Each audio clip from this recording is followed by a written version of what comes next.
saya akan menjelaskan latar belakang dan rumusan masalah dalam putusan pengadilan. Dalam ranah hukum acara perdata merupakan salah satu instrumen paling penting dalam penegakan hukum yang berfungsi untuk memberikan kepastian hukum bagi para pihak yang berperkara. Setiap tindakan yang melanggar hukum, baik dalam bentuk perbuatan melawan hukum maupun prestasi, harus mendapatkan putusan yang adil dan proporsional berdasarkan fakta dan bukti yang dihadirkan selama proses persidangan. Namun tidak hanya itu, putusan tersebut juga harus diiringi dengan pelaksanaan yang transparan dan dapat dipertanggungjawabkan. Hal ini sangat penting karena tanpa pelaksanaan yang efektif, putusan pengadilan hanya akan menjadi dokumen tanpa kekuatan yang nyata. Ini juga berlaku bagi para pihak-pihak yang berperkara.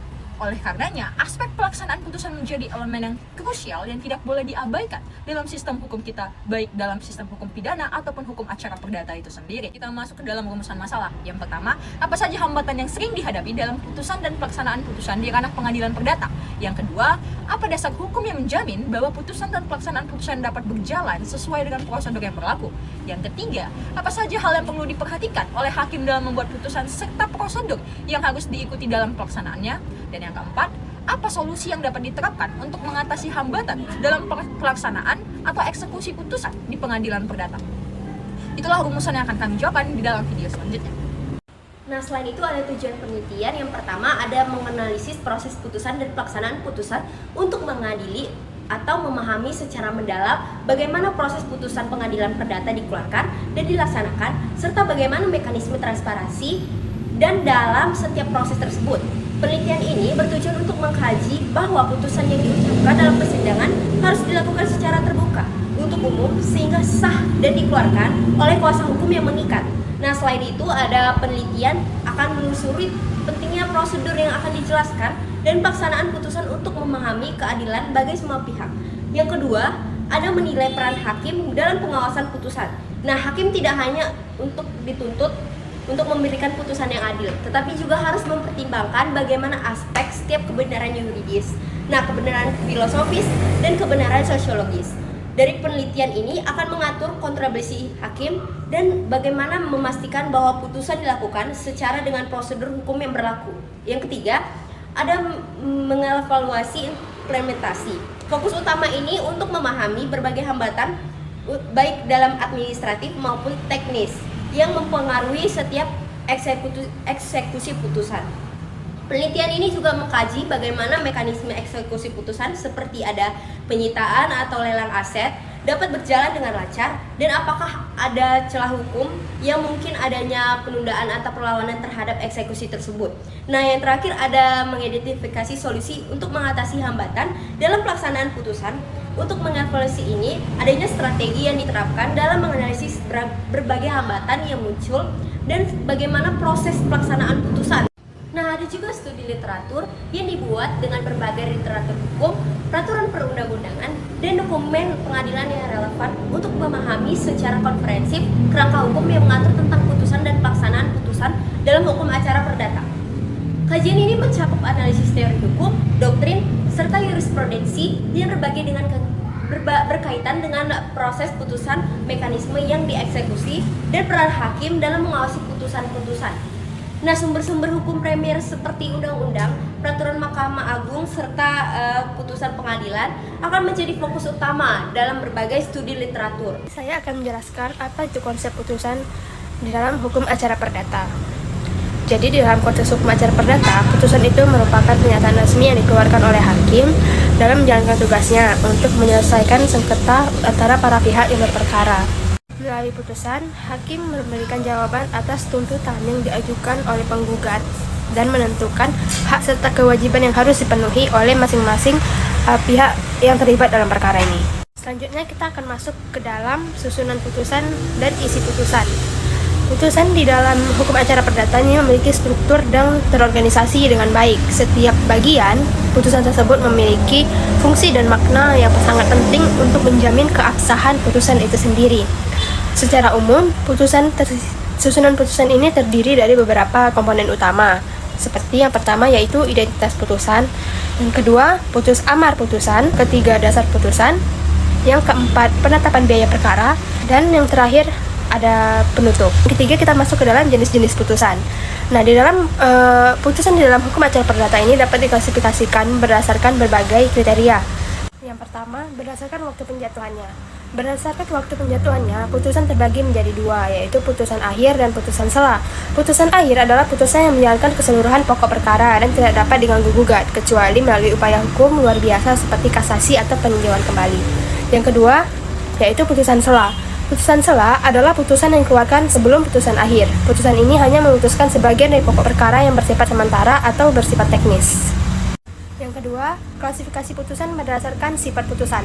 Berdasarkan sifat putusan, putusan ini terbagi menjadi 4, yaitu yang pertama, putusan deklaratoir. Putusan deklaratoir merupakan jenis putusan yang bersifat pernyataan. Yang kedua, putusan konstitutif adalah putusan yang mengubah atau menciptakan status hukum baru bagi para pihak yang terlibat dalam suatu sengketa. Yang ketiga, putusan kondemnatoir. Putusan kondemnatoir adalah putusan yang bersifat menghukum. Yang ketiga, yaitu putusan eksekutorial. Adalah putusan yang dapat langsung dilaksanakan oleh pengadilan melalui tindakan paksa, jika yang kalah tidak melaksanakan kewajibannya secara sukarela. Putusan ini memberikan kewenangan kepada pengadilan untuk mengambil tindakan hukum. Yang ketiga, berdasarkan kehadiran para pihak. Putusan terbagi menjadi yang pertama, putusan first take adalah jenis putusan yang dikeluarkan oleh hakim dalam suatu perkara perdata apabila pihak tergugat tidak hadir di persidangan tanpa alasan yang sah. Yang kedua, putusan gugatan gugur adalah jenis putusan yang menyatakan bahwa gugatan yang diajukan oleh penggugat tidak dapat dilanjutkan atau dianggap batal karena penggugat tidak memenuhi syarat-syarat formal. Yang keempat yaitu klasifikasi jenis perkara berdasarkan jenisnya. Yang pertama yaitu ada putusan perkara perdata umum, merupakan putusan yang dikeluarkan oleh pengadilan untuk menyelesaikan sengketa perdata yang bersifat umum dan tidak diatur secara khusus dalam undang-undang tertentu. Yang kedua, putusan perkara perdata khusus adalah putusan yang dikeluarkan oleh pengadilan untuk menyelesaikan sengketa perdata yang diatur secara spesifik dalam peraturan perundang-undangan. Di sini saya akan menjelaskan mengenai konsep pelaksanaan putusan dalam hukum acara perdata. Konsep pelaksanaannya yaitu yang pertama, kekuatan hukum tetap, di mana putusan perdata memiliki kekuatan hukum tetap jika dia tidak diajukan banding atau kasasi. Yang kedua, tahap-tahap pelaksanaan eksekusi, yaitu yang pertama, permohonan eksekusi. Yang kedua, telaah permohonan. Yang ketiga, penghitungan biaya eksekusi. Dan yang terakhir, penetapan peringatan eksekusi. Lalu konsep yang ketiga itu telaah dan penetapan peringatan eksekusi. Ketua Pengadilan Negeri mengeluarkan penetapan peringatan eksekusi yang berisi perintah kepada panitera atau jurusita pengganti untuk memanggil pihak yang dikalahkan dan memperingatkan mereka untuk memenuhi putusan dalam tempo yang ditentukan, yaitu selama 8 hari. Lalu konsep yang terakhir yaitu tindakan paksa jika diperlukan, di mana jika pihak yang kalah menolak atau lalai untuk memenuhi isi keputusan, maka pihak yang menang dapat meminta bantuan pengadilan untuk memaksakan eksekusi. Saya akan menjelaskan mengenai peraturan pelaksanaan putusan dalam hukum acara perdata di Indonesia. Diatur oleh beberapa peraturan hukum, yaitu yang pertama, terdapat pada Undang-Undang Nomor 48 Tahun 2009 tentang kekuasaan kehakiman. Terdapat pada pasal 54 ayat 2. Dan yang kedua, Undang-Undang Nomor 7 Tahun 1989 pasal 60. Lalu yang ketiga, hukum acara perdata yang terdapat pada pasal 195 sampai 224 HIR atau pasal 206 sampai 258 RBG yang mengatur cara melaksanaan putusan hakim yang telah berkekuatan hukum tetap. Lalu yang keempat, prosedur eksekusi perkara perdata. Peringatan eksekusi dilakukan dalam sidang insidentil dan pihak termohon eksekusi atau tergugat atau pihak yang kalah harus memenuhi isi putusan paling lama 8 hari terhitung sejak diberikan peringatan. Apabila tenggang waktu terlampaui, pemohon dapat memohon kepada Ketua Pengadilan Negeri untuk menindaklanjuti permohonan eksekusi. Dan yang terakhir yaitu syarat dan tata cara eksekusi, yaitu yang pertama, permohonan teguran atau eksekusi harus diajukan secara tertulis dan ditandatangani oleh pemohon eksekusi atau kuasanya. Lalu yang kedua, melampirkan surat kuasa hukum. Lalu yang ketiga, fotokopi salinan putusan yang telah berkekuatan hukum tetap. Dan yang keempat, surat pernyataan bahwa objek eksekusi tidak terikat dengan perkara lain. Nah, yang terakhir mengenai tujuan pelaksanaan putusan dalam hukum acara perdata. Pelaksanaan putusan ini memiliki tujuan utama, yaitu yang pertama, melindungi hak-hak individu. Yang kedua, menghasilkan keadilan dan kepastian hukum. Lalu yang ketiga, mencapai efisiensi dan efektivitas. Lalu yang keempat, menjamin kepatuhan terhadap hukum. Di sini saya akan menjelaskan mengenai formulasi putusan dalam hukum acara perdata merupakan proses di mana hakim membuat keputusan berdasarkan hukum dan fakta yang dipersidangkan.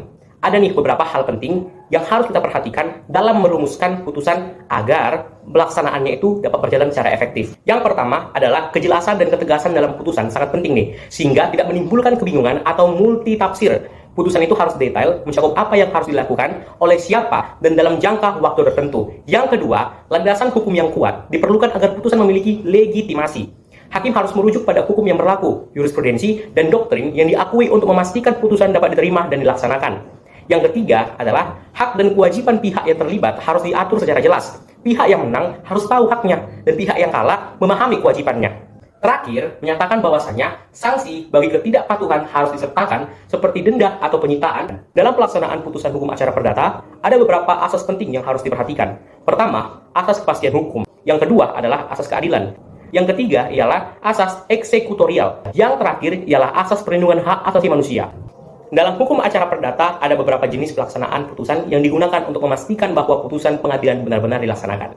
Pertama ialah eksekusi real, yaitu ketika pihak yang kalah diperintahkan untuk menyerahkan sesuatu yang konkret. Ini bisa seperti tanah ataupun barang. Jika mereka tidak mau menyerahkannya, pengadilan dapat memaksa melalui jurusita. Yang kedua ialah eksekusi pembayaran uang. Dilakukan jika pihak yang kalah harus membayar uang. Jika tidak dilakukan, aset mereka bisa disita dan dilelang untuk membayar pihak yang menang. Yang ketiga yaitu eksekusi teguran atau disebut sebagai duang som adalah denda yang diberikan jika pihak yang kalah tidak segera memenuhi kewajiban. Denda ini bisa bertambah seiring waktu sampai kewajiban tersebut dipenuhi. Terakhir, eksekusi perdamaian, yaitu ketika sengketa diselesaikan dengan perjanjian damai yang disahkan pengadilan. Jika perjanjian tidak dipatuhi, eksekusi bisa dilakukan sesuai dengan ketentuan perjanjian.